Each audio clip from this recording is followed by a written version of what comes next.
Here is a question. Read it carefully and think about the answer. Let us solve it step by step. Let us first understand the key concept here. Alkyl halides can be prepared by several methods including reaction of alcohols with hydrogen halides using catalysts like ZnCl2, free radical halogenation of alkanes, and the Hunsdecker reaction, reaction of silver carboxylate salts with halogens.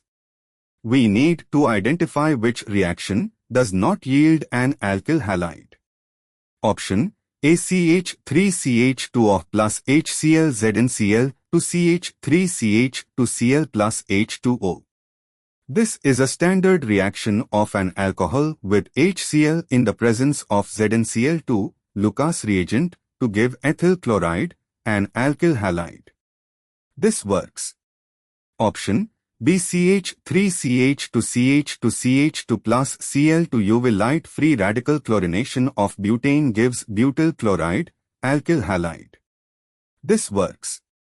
Option DCH3COAG plus Br to CCl4. This is the Hunsdecker reaction. Silver acetate reacts with Br2 to give CH3Br, methyl bromide, an alkyl halide, plus CO2 plus AgBr. This works and yields an alkyl halide. Option CC2H5 of plus NaCl. This reaction does not proceed under normal conditions.